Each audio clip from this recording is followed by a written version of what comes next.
Hello दोस्तों, पिछली video में हम लोगों ने मेटल्स का फिजिकल प्रॉपर्टी पढ़ लिया था। इस वीडियो में हम लोग नॉन मेटल्स का फिजिकल प्रॉपर्टी पढ़ने जा रहे हैं।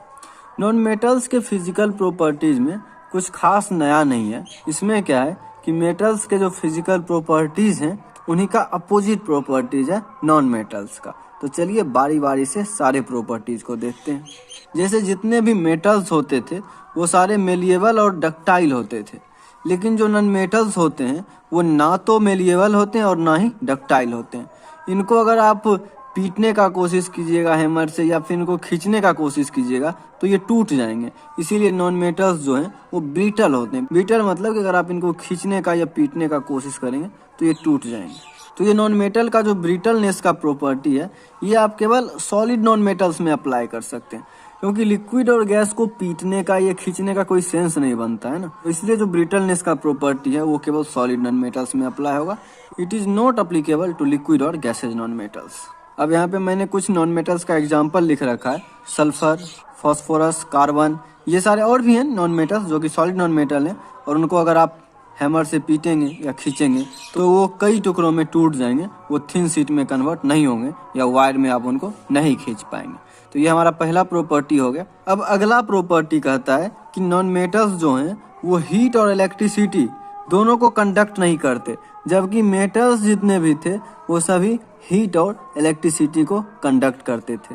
यहाँ पे नॉन मेटल में एक एक्सेप्शन है कि हमारा ग्रेफाइट जो होता है, ग्रेफाइट वो कार्बन का ही एक फॉर्म है। ये हम लोग कार्बन एंड इट्स कंपाउंड में पढ़ेंगे कि ग्रेफाइट कार्बन का ही एक फॉर्म है और कार्बन नॉन मेटल है, बावजूद इसके ये इलेक्ट्रिसिटी को कंडक्ट करता है।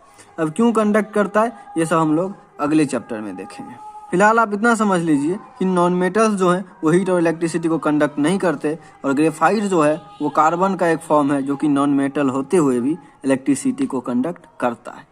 अब अगला प्रॉपर्टी है हमारा कि नॉन मेटल जो है लस्टरस नहीं होते। लस्टरस नहीं होते मतलब उनका शाइनी अपीयरेंस नहीं होता, वो डल होते हैं। Non metals don't have shiny surface, they have dull appearance.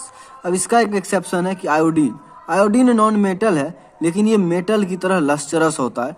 तो only iodine is a non metal with lustre appearance, it has a shining surface like that of metals. तो ये हमारा lustrous का हो गया, इसका एक्सेप्शन आयोडीन है। बाकी कोई भी नॉन मेटल शाइनी सरफेस नहीं रखता है। अगला हमारा प्रॉपर्टी है, चौथा प्रॉपर्टी, कि नॉन मेटल्स जनरली सॉफ्ट होते हैं। इसमें एक एक्सेप्शन है डायमंड।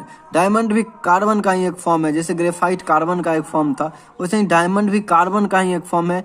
इसके बारे में भी हम लोग carbon and its compound chapter में डिटेल में पढ़ेंगे। डायमंड जो है वो हार्डेस्ट नॉन नेचुरल सब्सटेंस है। तो कार्बन के 3 फॉर्म के बारे में हम लोग अगले चैप्टर में डिटेल से पढ़ेंगे। एक ग्रेफाइट, दूसरा डायमंड और तीसरा बकमिंस्टर फ्लोरीन। इन तीनों के बारे में हम लोग नेक्स्ट चैप्टर में डिटेल से पढ़ेंगे। अभी के लिए आप इतना समझ लें कि नॉन मेटल जनरली सॉफ्ट होते हैं, लेकिन डायमंड जो कि कार्बन का ही एक फॉर्म है वो हार्ड होता है, इनफैक्ट हार्डेस्ट नॉन सब्सटेंस में आता है। तो ये हमारा हो गया हार्ड और सॉफ्ट का। अब बात करते हैं स्ट्रेंथ का। तो नॉन मेटल जो है वो जनरली स्ट्रॉन्ग नहीं होता है। इस पे अगर आप लोड देंगे तो ये कैरी नहीं कर पाएगा, ये इजिली टूट जाएगा। They are easily broken. इसका हमने यहाँ एक एग्जांपल ले रखा है, ग्रेफाइट शीट। ग्रेफाइट शीट पे जब हम लोग हैवी वेट डाल देंगे तो ये टूट जाएगा। तो 5 फिजिकल प्रॉपर्टी को हम लोगों ने देख लिया है। अब चलिए हम लोग छठा फिजिकल प्रॉपर्टी देखते हैं नॉन मेटल का।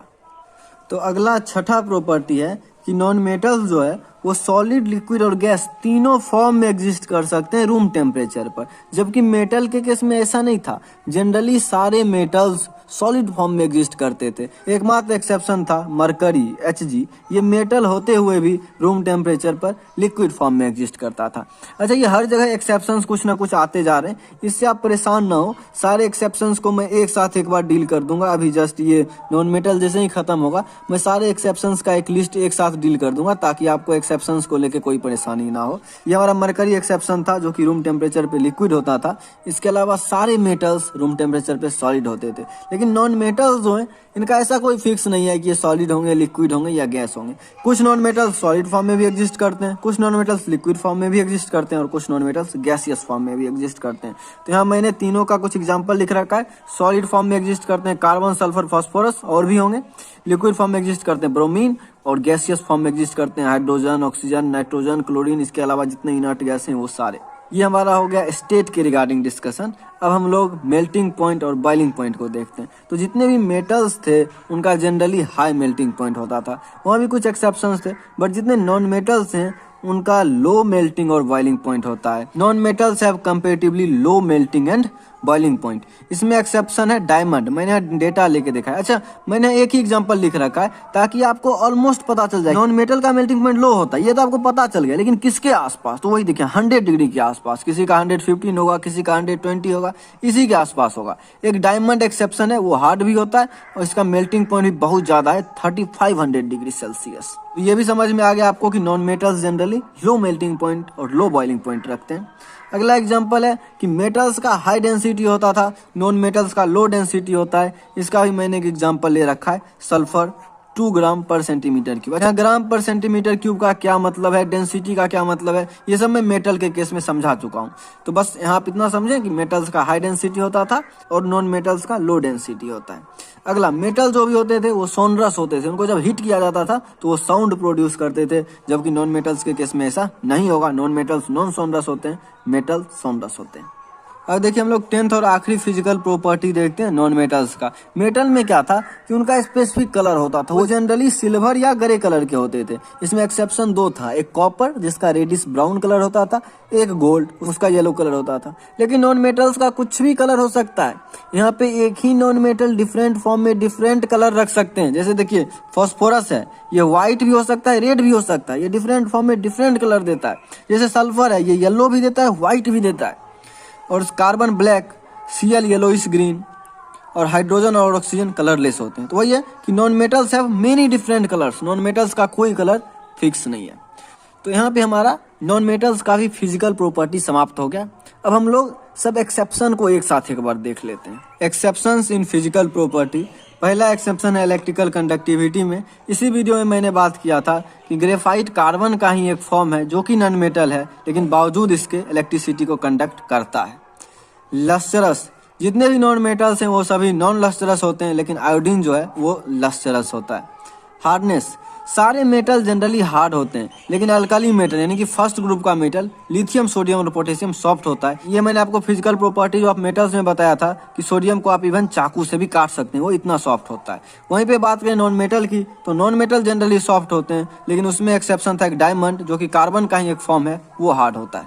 अब बात कर रहे थे हम फिजिकल स्टेट की, तो मेटल्स जो हैं वो सारे मेटल्स जनरली सॉलिड होते हैं, बस एक्सेप्शन एक मरकरी है। ये मरकरी रूम टेम्परेचर पे लिक्विड होता है, जबकि नॉन मेटल में ऐसा कुछ फिक्स नहीं है, वो सॉलिड भी हो सकते हैं, लिक्विड भी हो सकते हैं और गैस भी हो सकते हैं।